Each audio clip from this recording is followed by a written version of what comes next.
And we begin at 4 with breaking news out of Hamilton County. A serious crash has shut down US 31 just north of State Road 38. This is in Westfield. A single vehicle involved, and you can see it there, a small pickup in the median. Officials say a tire blew. The driver lost control and then ended up hitting a barrier. And the northbound lanes, as you can see right there, are still closed. There were 3 people in that single vehicle. The front passenger was thrown from the truck. The driver was found unconscious inside. Both were taken to a nearby hospital. We're told another passenger in the back of that truck sustained minor injuries. Now, take a look at this. This is the backup from that crash all the way back to 191st Street. We're going to be monitoring this crash, and we'll have any updates on air and, of course, on our mobile app just as soon as we get it.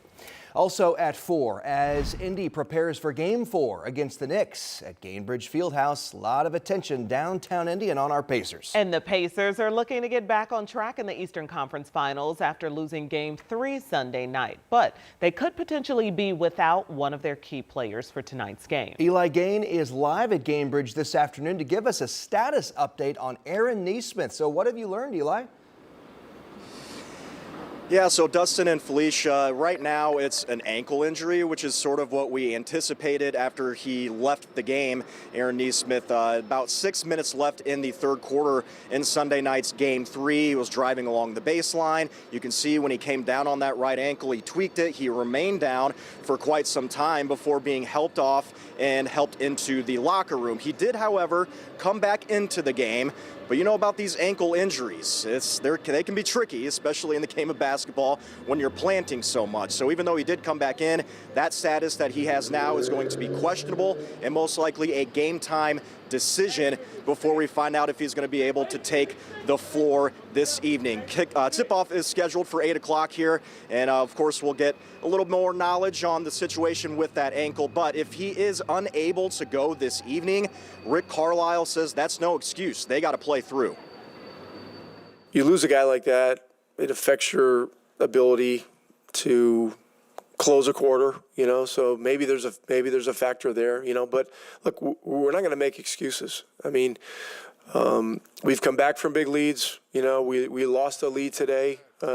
Regardless of who's out there, we got to be able to attack better and do the things to maintain it and finish the game. We just simply did not execute as well as we needed to.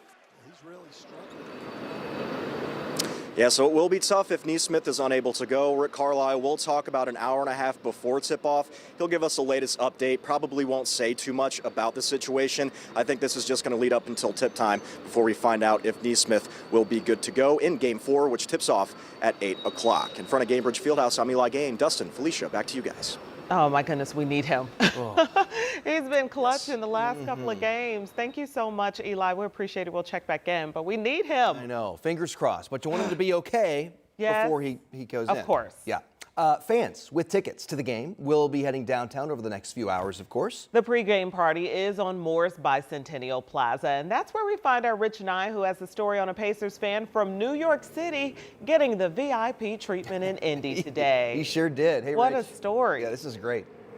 Yeah, good afternoon. Many of the fans who will be coming down to the game will include a fan from New York City.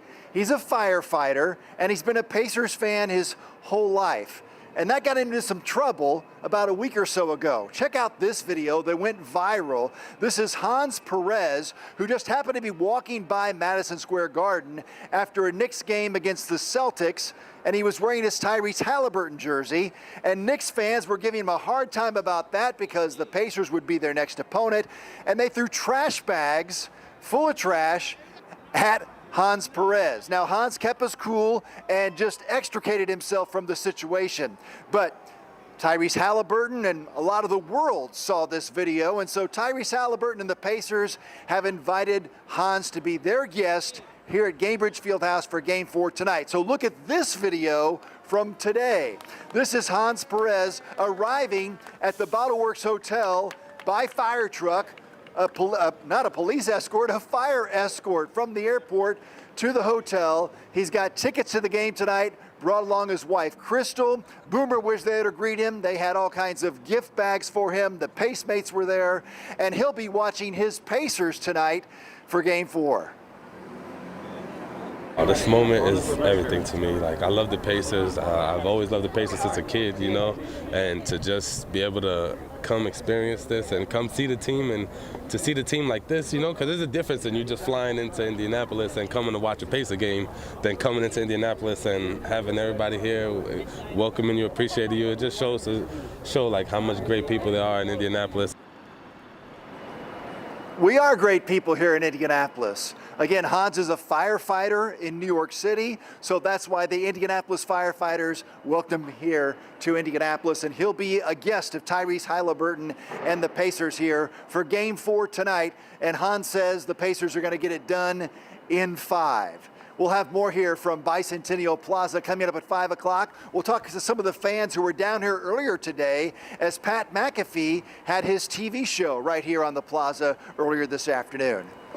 Oh, just proof that a little Hoosier hospitality right. can make all the wrongs right again.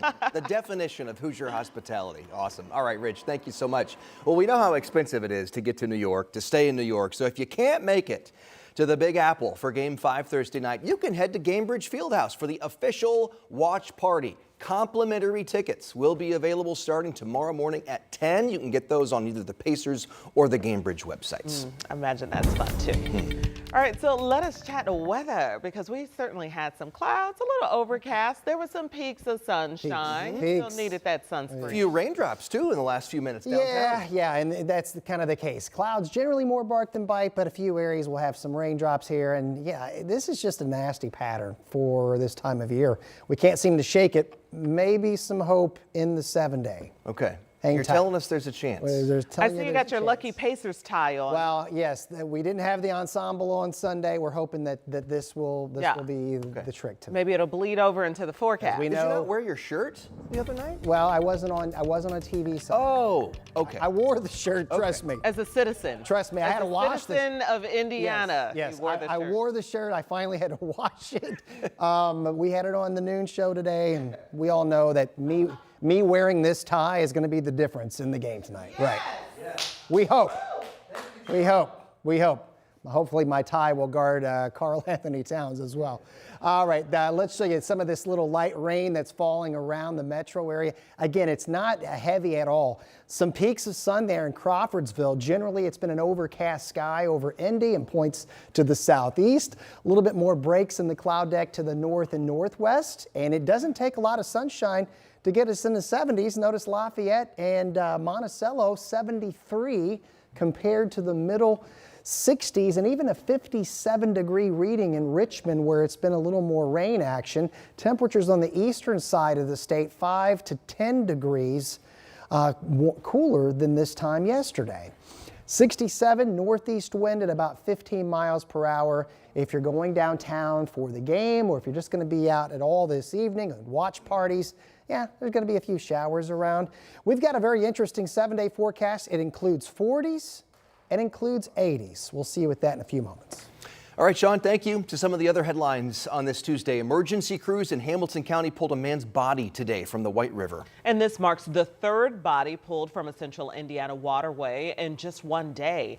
So the latest was near State Road 37 and 206th Street in northern Hamilton County.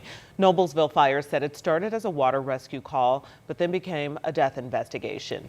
The sheriff's office confirmed a man's body was pulled from the river. And it happened yesterday in Indianapolis, too. Police say a man's body was pulled from the White River on the city's west side near North White River Parkway Drive and Michigan Street. And a kayaker also found the body of 55-year-old Andrew W. Nevers in Fall Creek yesterday on Indy's northeast side. Police say Nevers had been in the water for some time. And new at 4, police have arrested a man they say is responsible for an interstate road rage shooting. It happened during a busy morning commute last week on 465. Samantha Johnson is reading over the new details. Thankfully, the driver who was shot in the shoulder is okay. According to court documents, he told state troopers he had dash cam video of what happened. That helped detectives track down the suspected shooter and bring him here to the Community Justice Campus. So take a look. The victim says this maroon truck was driving slowly onto 465, then cut him off. So the victim hit the horn, swerved, and sped up to get away. But the maroon truck comes back, and in the dash cam video, detectives say 2 gunshots are fired. At least one of those bullets going through the back window of the victim's truck and hitting him in the shoulder, according to court documents. Detectives used flock cameras to track down the suspected shooter, who admitted to lying about what happened that day. Court documents also show he told police he doesn't have a United States ID. Now, I talked to the victim on the phone today. He tells me he's doing well, he's recovering slowly, and he wants other drivers to install dash cameras in their vehicles, too. At the Community Justice Campus, Samantha Johnson, 13 News. Glad to hear he's going to be okay, Sam. Thank you. Also today, Metro Police are investigating an Indigo bus crash on the south side. It happened just before 8 this morning on South Emerson Avenue between Stop 11 and County Line Roads. IMPD says the bus hit a guardrail before stopping across the median. No other cars were involved. The driver, we're told, was awake and breathing when medics got there. You're watching 13 News at 4. We'll take a break and be right back.